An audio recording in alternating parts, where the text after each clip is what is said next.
Hello, good morning, everyone. Thank you for joining the Avero Advisors weekly live stream where we talk about all things digital transformation in the public sector. Today, I am joined by the very own Robert Kornovich, and we are going to talk about a topic that is very hot in the market right now.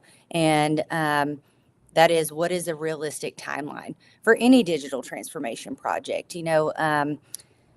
Lately, and Robert, correct me if I'm wrong, lately during any shortlist presentation or any conversation with a client, I feel like every year they ask us how we can do a readiness assessment in a shorter time frame. And it's like it's the same amount of work, right, for us, but how do we do it quicker? And do we have the resources to do it quicker? So I'm very excited about this topic today. If you are joining us, please let us know where you're joining from in the chat box. We love to hear from you guys, and please keep this interactive. We want to hear what your questions are, what thoughts you have, because this is a platform for us to educate you guys. So excited to be here. Robert, that was a long-winded introduction. Do you have anything to say before we dive right into this? I do. Good morning, everyone. And this is a great topic because it's not actually the technology that's going to be limiting your timeline or dictating your timeline. And we'll dive into this in a little bit. Just to give like a high level taste of where this conversation's going to go, change management is probably your biggest component. And that's probably what is going to be the biggest factor with the client. And in fact, I'll just dive right into that. So, Yeah. when we're brought in early on to take a look at what you have, see if you, ideally, we're brought in at the point where we can look at your existing system and determine can it be re-leveraged or do you need to replace? But either of those have an aspect of change management, but nowhere near the momentous task of change management that comes with implementation. Mm-hmm. So the first couple of phases that we're usually brought in for, whether it's an IT strategic plan, we're just going to do requirements definition, or you have us do selection. There's change management there and there's education, but it's not to a great degree. Those I think we can compress as quickly as the client wants to go. And some clients are, they call us and say, "Hey, contract signed. Let's start today. I'd like to have an RFP on the street in 30 days or Yeah. less." No problem. That can be done. Um, it's later when we start talking about implementation that we have to start taking into consideration not only staff's availability to do an 18-month implementation. Do we need to shrink it to 12 months? I'm working with a client today that 14 months was optimal, not because they wanted to take 14 months to do financials, but because of their busy season with budgeting and financial statements. They had to stagger it that way. But what comes into play in that, again, is the change management aspect. And so when you're doing something over a longer period of time, whether it's a 9 month or 12-month or 15-month implementation, that's a lot of enthusiasm that you have to keep going with your end users and get them involved. We'll go into that in a little more detail, but right now I really think that's the delineation. It used to be takes a while to get through contracting, and then it takes a while to get the stakeholders available, and then it takes a while to get everyone scheduled so you can do discovery. Mm-hmm. Nowadays that can be done quicker, or in a lot of cases with the tools that we have, we can shortcut that by putting together a good set of requirements right up front and then just vetting it with your staff, helping to focus on the type of software that you're looking for in terms of the categories that large ERP, medium-sized ERP, smaller company. We can get to those decisions a heck of a lot quicker now than we could 2 or 3 years ago. Yeah, absolutely. And you made some good points. I do think change management is a key aspect of any implementation, right? But I also think what clients have to realize is the level of involvement that they want from us. That's been a big key determining factor, right? When we price for implementation, sometimes we give three different options, right? Do you want the Cadillac version where we are full PMO and managing the whole thing? Do you want a hybrid, or do you want more of like an IV&V, just complete oversight, right? And so when you guys are thinking about implementation of an ERP software, you need to understand the differences of the levels of the consultancy that's overseeing the project. So what are your thoughts on that, Robert? I think there's a big misconception in the market of, how involved we can be versus, how not involved we can be, and we can just be this oversight partner. So talk a little bit about that. Yeah, so a lot of times clients don't actually know what they're going to need for implementation, and we're we're pretty honest with folks as well. You're not going to know exactly what you're going to need until you've selected and you've done contract negotiation. You can also, when you have your short list and you have your two or three finalists, you can probably get a pretty good indication then if we take the time to do that and really research that. But when you're 4 or 5 months away from that short list, it's Hmm. very difficult for the client to go, well, this is exactly what I want. This is what I'm looking for with Vivero.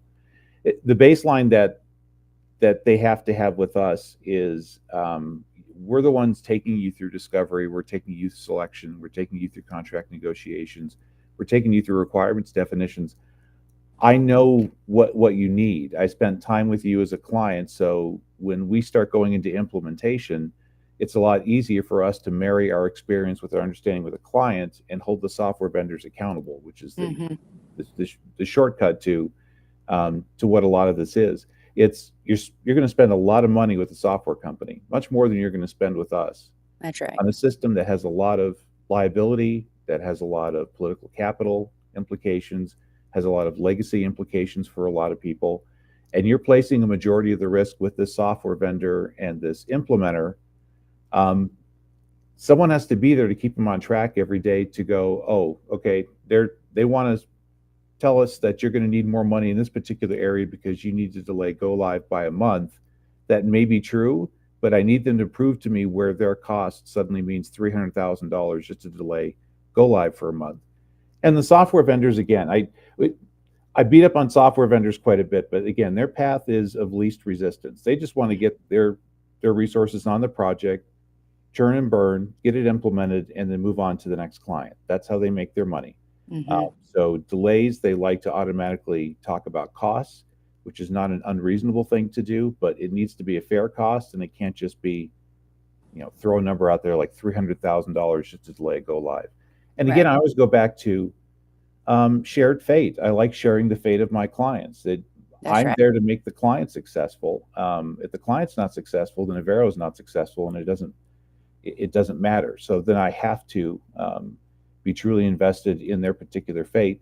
Software companies don't necessarily share that same fate as well. They're concerned with protecting their liability and their Mhm. financial situation, which again is a normal part of being business. But in our case specifically, I'm there to be your advocate. I'm there to make sure that what you're paying for gets delivered properly, that there are no surprises, and that you come out with the goal you were looking for from the very beginning.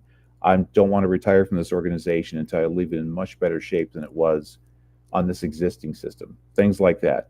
My Right. goal is to help protect all those goals with you as well as the financial and the liability aspects. Yep, yep. No, you make a great point, and I love that you brought up our vendor friends. We really we're not trying to throw you guys under the bus. We love you guys.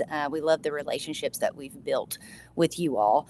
I think one of the biggest challenges we have when we're talking about implementation is, especially if we're responding to an RFP or trying to build out a scope of work before we've even been, on site with the client until we really know. One of the biggest misconceptions is, um, implementation in terms of what it's going to take resource wise, because we haven't even gotten to that point yet. They don't know which vendor they're going to choose.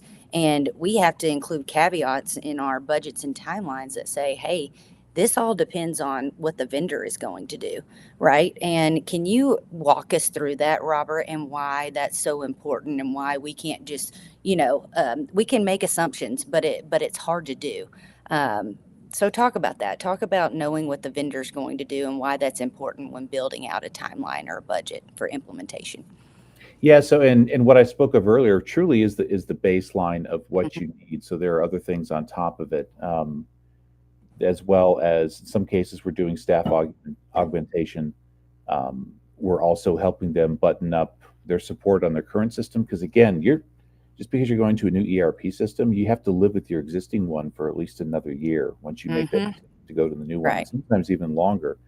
And then you got to figure out data conversion, which is another area that we know pretty well what the vendors are going to offer, what price tag they're going to put in front of you, and so we head off those conversations as early as possible so that the client has a good aspect in understanding of what they need with data conversion. Otherwise, vendors are going to go, okay, if you need 10 years, we can do that. That's going to be $2.5 million to do that conversion. So a lot of things that a lot of people would think you wait for the vendor to do, you can do with us. Chart of account discussions, public records retention, specifically what you're going to keep with your accounting data, the state of what that data is in. What are you going to do with that system once you convert to the new one? Are you going to keep the old system around for just data warehousing, or have it just available so that if there is some data that needs to be pulled there? It's almost like a security blanket. We've talked about this in other situations. People always think they need to bring over a lot more data than they actually do, but a lot of clients are always like, okay, I get it, we're not going to move it, we're not going to convert it and put it in the new system, but I need to know it's there, and I need to know that if the state comes and says, I need to see the contract on this teacher from 27 years ago, I'm going to be able to produce that some way, somehow, either in the old system or because the data in the old system is being stored and maintained someplace so that I can get that. So there's a lot of aspects that we know of, especially with contract negotiations now. We know vendors are going to push back very hard about their liability, and they're going to want to write the contract so that there almost is no liability by the software vendor. Right. And again, that's a normal part of doing business with folks, but that's also the area that's been the biggest sticking point in our last couple of negotiations. Price was secondary. The fact that the software vendor and the implementer they were working with, the one they had selected, seemed to be going, you know what, at the end of the day, I'm just going to delineate your liability from mine, and I'm going to make sure I'm protected. And I think legal departments mean to do that at software vendors. I don't think sales, support, and implementation means that, but that's how it comes across to the client in negotiations. So understanding the perspective the client's going to start with, having those conversations with our client before we go into negotiations and let them know, are you solid on your liability? What do you think you can take to your board, and what can you not take to your board? And let's just lay out a baseline of where we're going to start on these contract negotiations and get a lot of that done. So even before we start planning out implementation, there's tons of things that we know the vendor's going to do and is going to want to do and is not going to want to do, that we can start that conversation with the client early and get those answers. Yeah, let's talk about go live, right? This is something that we talk about all the time. You know, a lot of times our vendors like to set a go live date, and we encourage our clients to think from a holistic view and say, hey, what does go live mean to you and your organization? Does it mean that, you know, all the lights turn on and you know you have a power on for your solution, or does it mean that, you know, you're running checks in the new system, you're onboarding in the new system? You know, what does go live mean to you, and not letting your vendor determine what that means for you. So can you talk a little bit about go live dates, Robert, and how that might affect your timeline? Oh yeah, so there's always that balance between go live has to be pretty well nailed down, because again, in these larger organizations, there are periods of time where HR is not going to be available, especially if they're an entity that does hiring seasonally or at certain times of the Right. year. They're going to need to be able to dedicate a lot of time for that 2, 3, 6 weeks, 8 weeks, even position control and building out the budgeting that you have to do to get approved, so then you can go out to the hiring season, your next hiring season, and hire. These are all day ranges that there's a compromise that has to be made. Either it's the client saying, no way you can have my staff for these 3 weeks. Or it's going to be the software vendor going, if we are going to be able to make it to UAT at this particular point, so the go live isn't threatened, I am going to need some of your staff time, but let me tell you what I'm going to need, and let's see if we can make that work out. So some cases that go live date is still a little soft, and it can be part of the planning process to figure out when exactly that's going to be. Other cases, we've walked into clients and they're like, no, end of the year, I have to be off the system. The support is done. It's run out. There's no one else that's going to do anything for it. And I can't live with an unsupported ERP system. I have to make a go live by 12/31 of the end of the year. Mm-hmm. So it's going to vary. And so, of course, the factors involved with that are going to vary to some degree as well. Mm-hmm. You're going to be able to stretch things out a little bit, look at the cost implication of doing that, Yeah. but then also making sure the client doesn't feel like we're going to lose momentum, and that we feel Right. like we're not going to lose momentum by turning a go live into 2 years down the road, which is That's right. that seems like an eternity when you're Hmm. dealing with a system that right now is not doing what you need it to do. So it's going to vary from client to client. And it's also going to be cost factor is usually the biggest one. We can give you Oh, a yeah. lot of time to do the project, but it's going to cost you a lot more to do it. Hmm. And we have all these pressures from your staff, from the fact that your existing system doesn't work, that's going to go into play on those. So those conversations can be very straightforward. They can also be couched in a lot of nuance that we have to walk people through until we get the answer that we need and that makes Hmm. sense. And so that process, in some cases, on some projects, that's a continuing discussion on Yeah. go live is to what is actually going to be the definition of when you're ready to go, Hmm. and at what point is that actually going to make sense for you to do. Right, right. You touched on it a little bit, but let's talk about clients who we work with who their current systems have a sunset date, right? And so we're trying to do a lot of work again in a shorter time frame to combat that because maybe a client, wants to have a new system selected before their sunset date. Walk us through how we go about. Educating clients, helping clients define what the best approach is and how that may affect the overall timeline for implementation.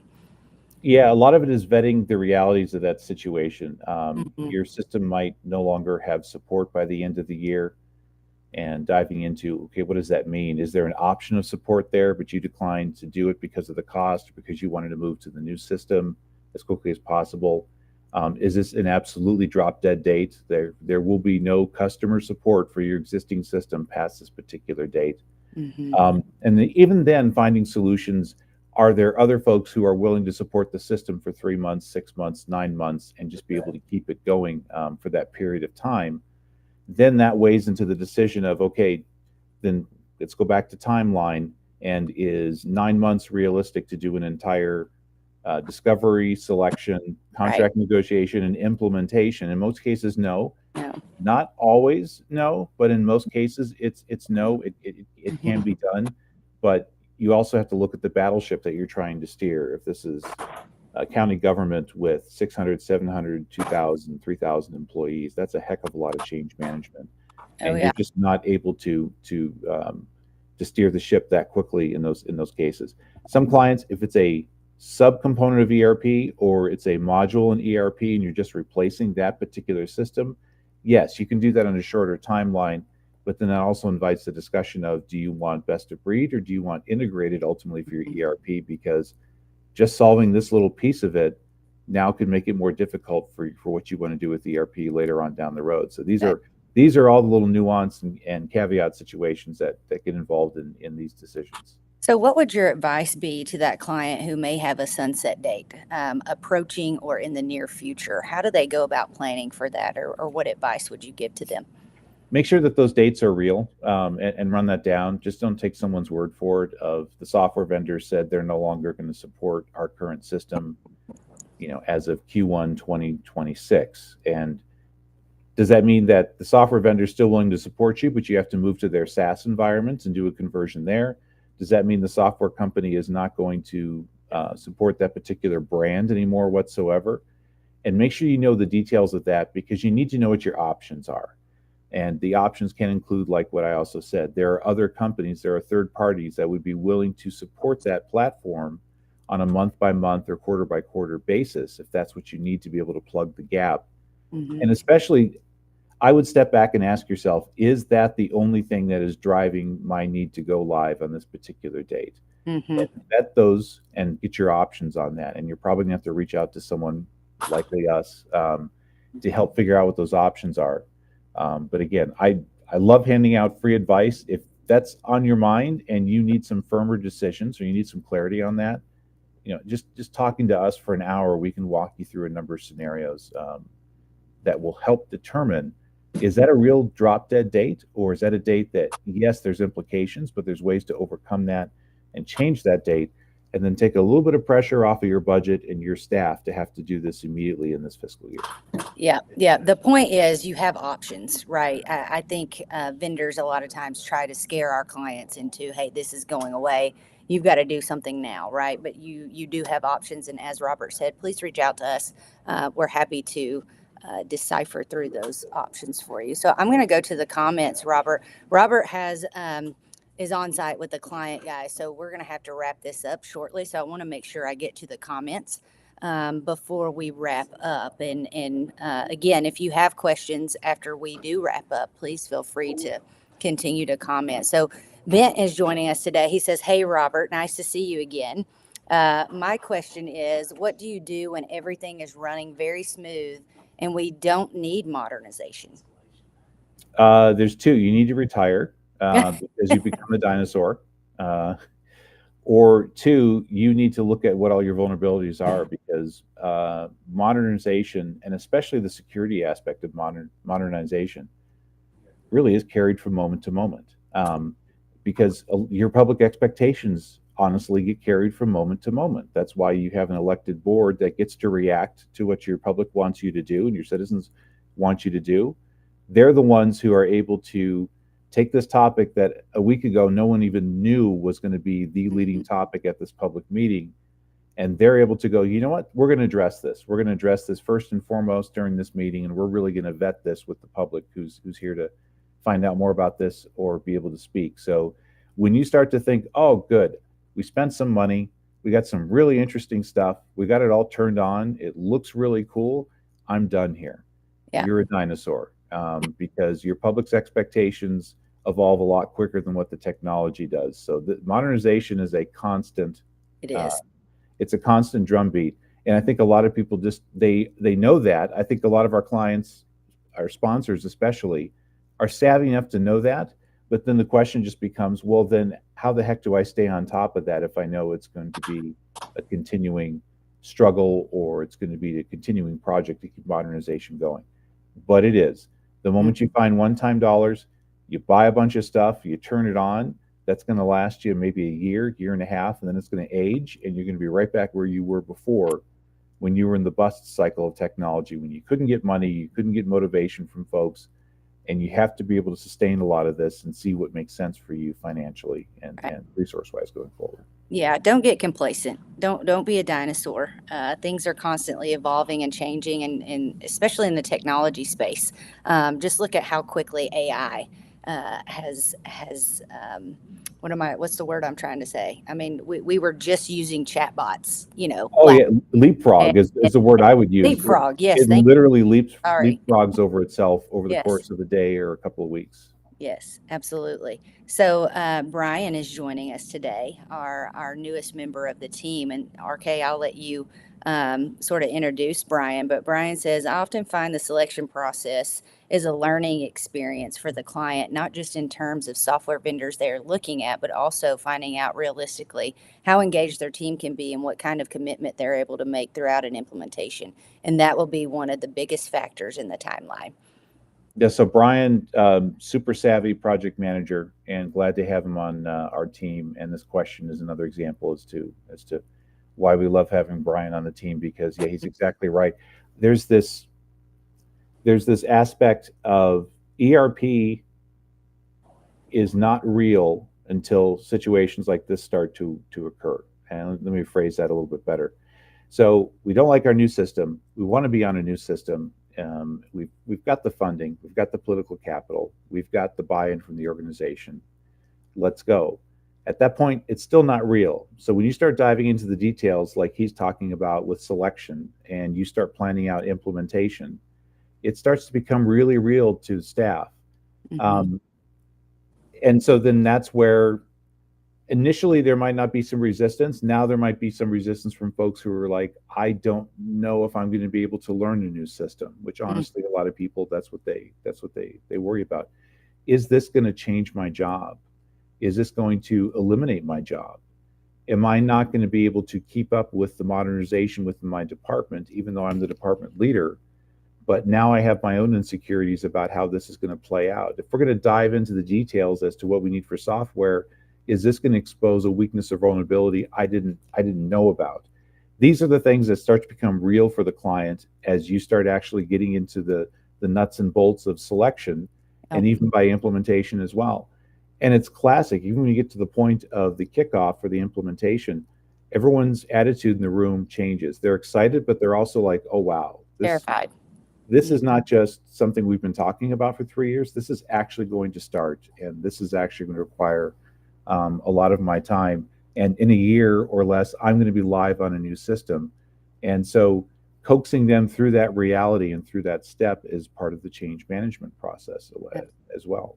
Which is mind-boggling to me. These clients, no offense, but the clients who don't use a consultant or an independent advisor to hold their hand through this implementation process. They're just working directly with the vendor. I can't imagine how mind-boggling and terrifying that could be as well.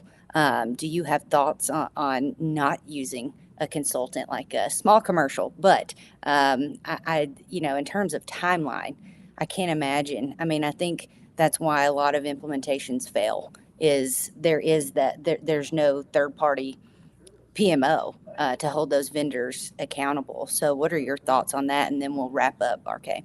Yeah, one of the ways I look at it is you have two distinct silos. Then you've Mhm. got the client who's in their siloed world. This is all they've known for the past 5 years, in some cases 25, 30 years. They've been with the organization. Sometimes they've had the system around for that long, their existing one. So they're in a silo of they just know their world, and their world includes not having ERP modernization come along every 5 years or every 10 years. So some people have never even been through an ERP selection Right. and an implementation. They're sitting in their silo. The other silo across the way is the software vendor and the implementer for that. They're a little less siloed because they have broad customer experience, but they also know only a few ways of doing things because that's what fits their particular system. This is what fits their standard timeline. And again, they're going for path of least resistance. Yeah. It's not that they're going, let's just get them live and get our money and run. It's they're going, this is how we know if we implement it on this exact way, we know with 100% certainty that this will work well and you guys will be live. But they're going to be ignoring a lot of other factors involved in this client sitting in their silo. And so you need that person in the middle who's able to bring both the client experience and working with the clients and understanding that client. Because again, we usually have been working with them for several months, and then marrying our experience and our expertise in implementing a variety of systems in a variety of situations, especially with one software vendor in particular. There could be numerous variations Right. on that particular implementation. Mm-hmm. And so we are able to bridge those silos and prevent it from being this person speaks this language. The software vendor goes, I don't understand what that means. So let me just reiterate with you that we're going to go live on March 1st. It's the lack of communication can become very out of control in those situations because the client doesn't know what they should be asking the software vendor, and the software vendor is just going to give you the standard answer that they need to be able to get going and get this implemented. That's why you need a third party in there to help you and be your advocate. Yes, and in the past, we've seen those who do not use a third-party consultant end up spending way more money in the long run, if you can imagine that. And maybe that's a topic for next time. But guys, we're going to wrap up today. Thank you, Robert, for joining me today, especially since you're on site. Good luck with your meetings. And if you're just joining us or if you're watching this later, make sure you go out and download our 2025 report. We talk about all things digital transformation, tips, tricks, things to consider. And we're constantly updating that because, again, our dream is to be the trusted advisor in this space as an agnostic partner for our clients. So, Robert, thank you. And we'll see you guys next week. Thanks so much. Thank you.